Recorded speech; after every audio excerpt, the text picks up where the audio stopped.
Инаугурация алнында кейбірлі ирткан табыларына салтары еділші. Хыкайсыдағы табы комиссиясының князі Александр Чоманинның шоғына 11 ноябрьді позның көңін ескіріргі республикадағы 318 табық участығынзар 116 мың кізі келпірған. 101 мың алай табықжыларына елікшетті артена проценті Валентин Коноваловтың үшін үнін перебіскен. Бұл күн республиканына табылған пазы өркішіптің ұлық залынды молжық еткен. Шонның ізін-ізіне тұрузарға сөз берген.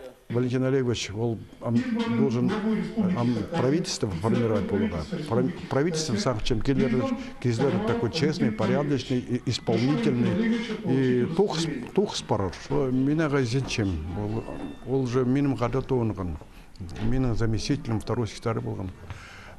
Анаңара менің қажан мен уже первый секретарьдың парпусқада. Мен аны рекомендовать болғым, чтобы первый секретарь бол барған.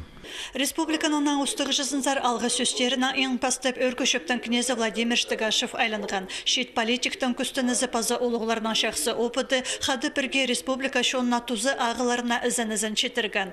Валентин Коноваловты хакайсы пазына табылғанының алғыстырға аймық регионардан алжылар өнетін келгенер. Хазна думыздан депутаты Николай Арефьев Кыпырывтың кізлері бандық бөсік орынарға пастағызына табыл бенчалартып танықтан.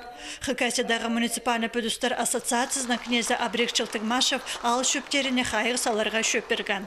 Республиканына ұстық жызы инаугурация соңынан хакайсы шүқтықжыларына табығыларды өнерін перген үшін ұлық алғызын четірген. Бөлгі табығылар әкі айпардылар, сұрғылар көп шылпырғанар. Оларына салы маңзіріп өгерге керектелші. Валентин Коновалов тоғызға кірбісті. Инаугурация соңынан ұл правительство шелін ертірген.